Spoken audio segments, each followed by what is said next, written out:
My name's Ella Reynolds, your local fantasy author, and for the sake of this video, important to note, a Sarah.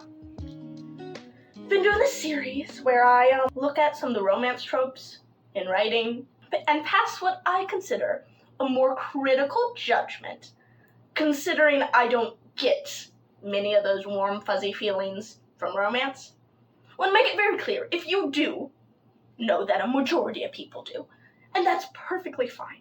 If this trope gets you all warm and fuzzy inside, or, for the sake of this one, warm downstairs, perfectly happy. I'm just pointing out some negatives of the trope and less polished writing that comes with some of these tropes. I'm sure there are perfect examples out there. I'm sure you will also agree with me that there are less perfect ones. We're talking about alpha heroes. I'll read the description it gives me. The heroine must contend with a strong-willed, domineering, hyper-masculine, successful, and wealthy hero.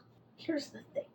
Usually in these stories, the strong-willed, domineering, hyper-masculine, successful, and wealthy man is kind in some way. Like, it's got a heart of gold sort of thing.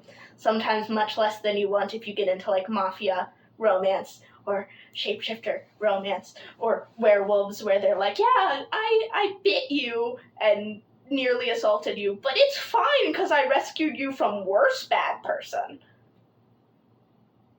That's one can of worms. Thing is, most humans in real life who fall into this trope are assholes. I'm just gonna say it. Generally, strong-willed, domineering, hyper-masculine, successful, and wealthy men are also manipulative dickheads.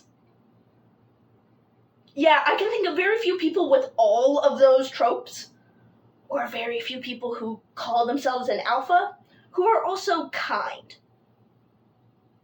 Usually in romance, people want them to be kind, them to have a heart of gold, them to be deep down really in love. And usually that is what happens in a romance book. But because we have real life that we can look at, it often feels like a very flat character. Because I can't name any man that is all of those things. BDSM plays something different. Who's all of those things in real life constantly, and are also nice. Strong-willed, domineering usually don't go with kind. And obviously we can suspend our disbelief for some things, where they're like CEOs and things like that. And I'd love to say there's a world where that's a good person. It's just hard to find one. So me being me, I would always love to see it flipped on its head, where it's like, oh shit, she gets too deep in and goes, this is a horror movie now. Unfortunately, you really can't write a book like that and then market it for a romance audience, because most romance people would actually very much dislike the book, because what they are going in for is romance in a safe and contained way, because, well, they like the attractiveness of strong-willed, domineering, hyper-masculine, successful, and wealthy men, but realize that in real life, actually going after a man like that means they're an asshole.